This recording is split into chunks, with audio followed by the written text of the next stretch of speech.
2 years ago, I decided that I would run a little bit of an experiment. I decided to completely forego Windows on my main workstation and instead decide to run Valve's SteamOS. And I've been using it for pretty much everything at this point, from video and audio editing, just general content creation, live streaming, and even gaming. So the main question after roughly 2 years is, was this all worth it? How does content creation work on a system that can't run Adobe? What about gaming? You know, I hear that some games just don't work as well as they do on Windows. Is that a massive problem? Is that something I should be worried about?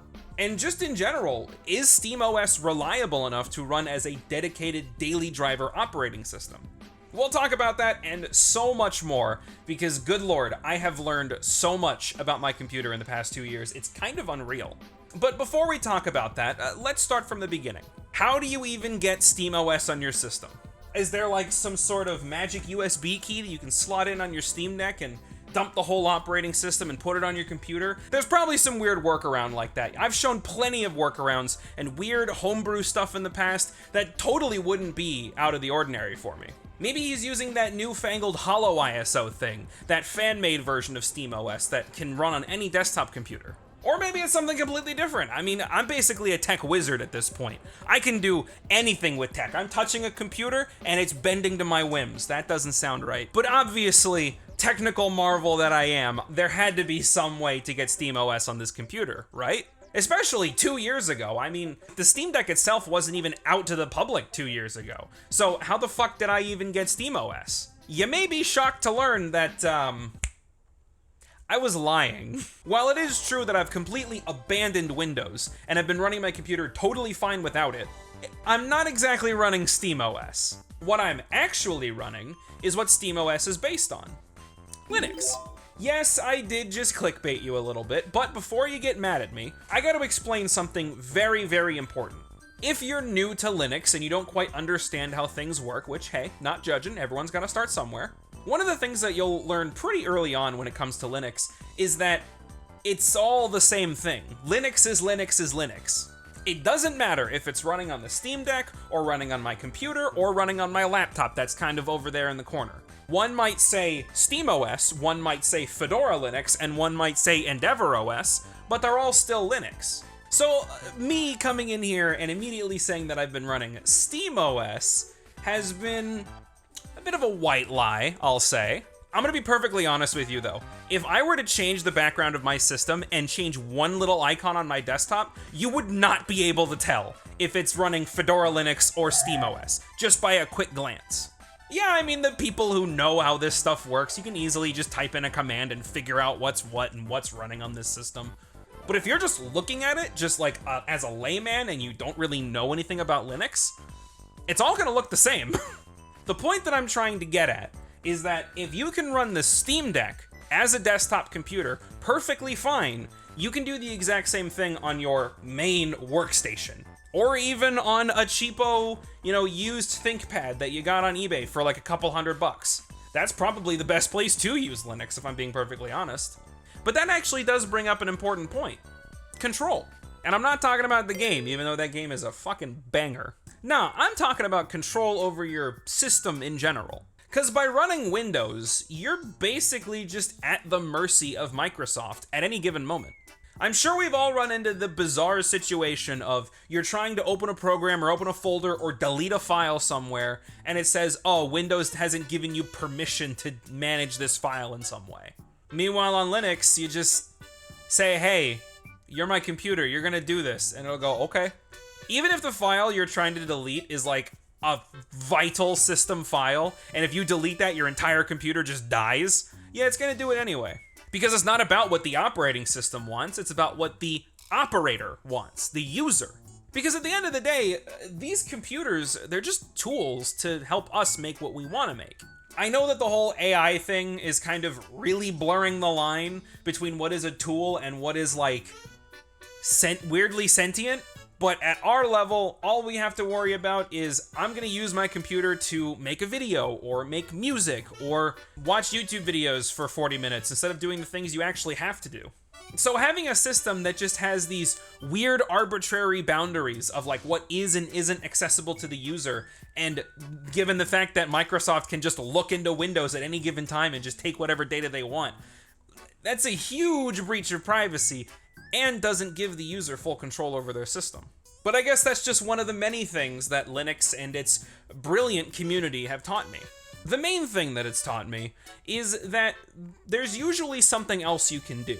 And that even if your solution might not work in my specific use case, hey, here's my solution anyway, and maybe that'll help lead you onto your solution.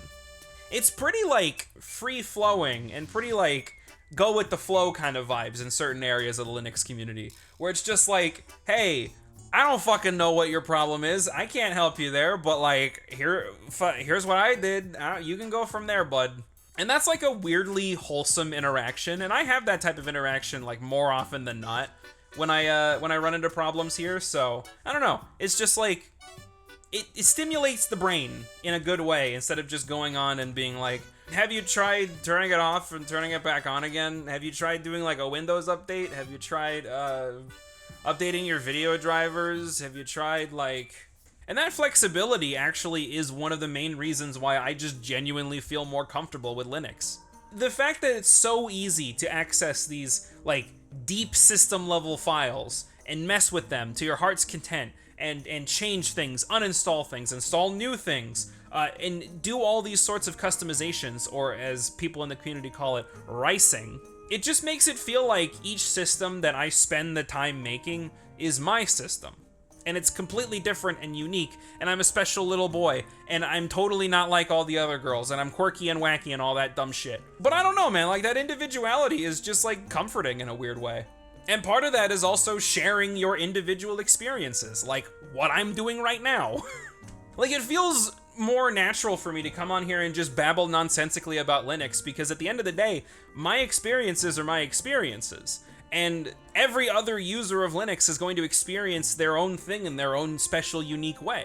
So you can have that sort of conversation where it's like, oh, hey, you know, I solved this problem by doing this thing and installing this package. Or, oh, I solved this problem actually because this system had a package that was conflicting with another one, so I uninstalled that. Or I didn't do any of that in general, and I just switched to a different distro. These are all like very surface level types of conversations that you can have in Linux, but like the mere fact you can have these conversations to begin with is just so much more interesting to me.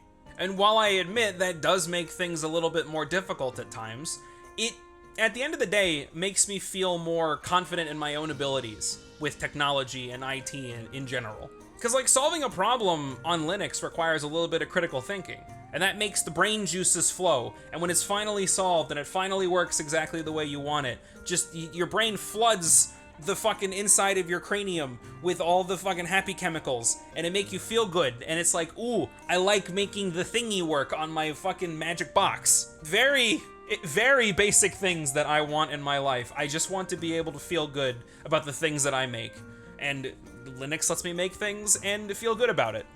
So there you go. And like I said, I've been able to do everything that I want on Linux. Gaming, for example, has been an absolute dream on Linux ever since this little guy stepped into the scene and Valve really started pushing their Proton technology out into the open source community.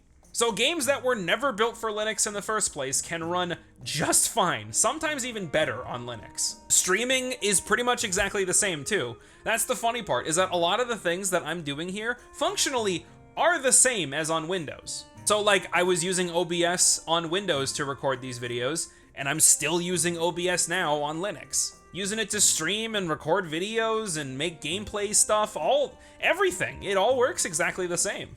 The biggest difference, obviously, is the weird software bugs and software incompatibilities. And we can go into that with the editing portion of this video and talk about the fact that Adobe software does not work on Linux at all. Which, if I'm being perfectly honest with you, that is genuinely more of a blessing than a curse. Because I fucking hate Adobe software. I understand that, like, for some stupid fucking reason, like 80% of the video editing space uses Adobe software, Adobe fucking Premiere and all that garbage. But I'm just so sick of it. I'm sick of the subscription services. I'm sick of having to be charged a goddamn, like, breach of contract fee when it's like okay. I actually have a story about this, okay? So this was a few years ago, and I was trying to be an editor for the YouTuber Attacking Toucans. Long story short, I didn't make the cut. But because he uses Adobe products for his entire process and production processes, I also had to use Adobe software. So I sign up for this bullshit fucking monthly subscription. It's like 60 or 70 bucks a month for this shit, of programs that I'm only gonna be using for like a week, tops, while I'm trying to get this job. And if I get this job, great, then I fucking have money to funnel into the subscription service. But if I don't get the job, that's like 90 bucks down the drain, maybe even more. But whatever, I sign up for the bullshit, and I do the things that he wants me to do, and he ends up not picking me, so I'm like, okay, cool, I'm just gonna cancel my subscription. But hold on a minute, says Adobe, because you've ended your subscription like 6 months early, we're going to bill you $200 because you breached the contract that we've signed with you. On what fucking planet is that an okay thing to do? I don't want to use your product anymore. Why are you charging me money to stop using your product? God, fuck Adobe. I was in a good mood when I started making this video. I'm not in a good mood anymore. I'm just gonna move on and just say that I've been using DaVinci Resolve as my editing suite of choice, and it works just fine on Linux, and I'm able to make all my videos exactly the same, but not exactly the same. I had to relearn the toolkits, but like I'm still able to do all the things I want to do, and at the end of the day, that's all that matters. And instead of Photoshop, I'm using GIMP.